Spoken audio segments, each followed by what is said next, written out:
গাড়ির কামরায় হঠাৎ দেখা, ভাবিনি সম্ভব হবে কোনোদিন। আগে ওকে বারবার দেখেছি লাল রঙের শাড়িতে, ডালিম ফুলের মতো রাঙা।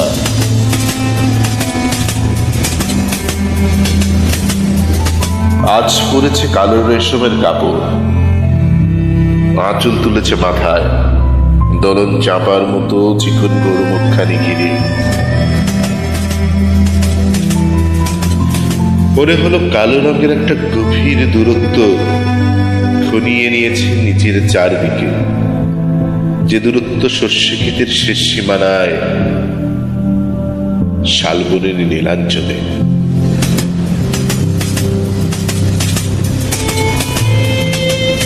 থমকে গেল আমার সমস্ত মনটা, চেনা লোককে দেখলে অচেনা গাম্ভীর্যে।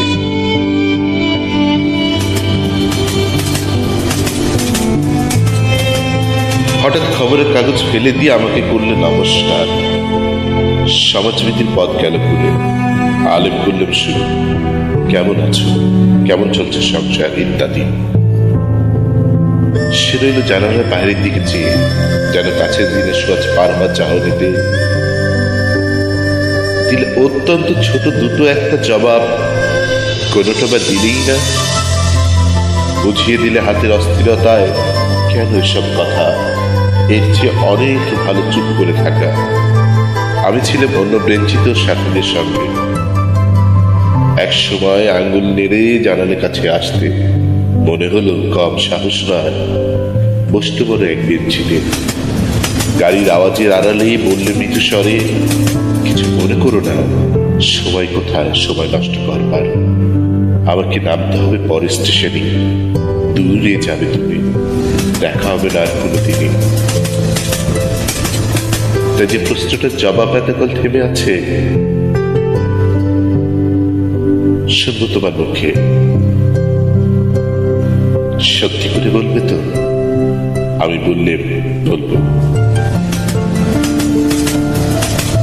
বাইরের আকাশের দিকে তাকিয়ে শুধু হলো, আমাদের গেছে যে দিন একেবারে কি গেছে, কিছুই কি নেই বাকি। একটু রইলেন চুপ করে, তারপর বললেন, রাতের সব দাঁড়াই আছে দিনের আলোর গভীরে। খটকা লাগলো, কি জানি বানিয়ে বললেন নাকি। ও বললে, থাক এখন যাও দিকে। সবাই নেমে গেল পরের স্টেশনে, আমি চললেন একা।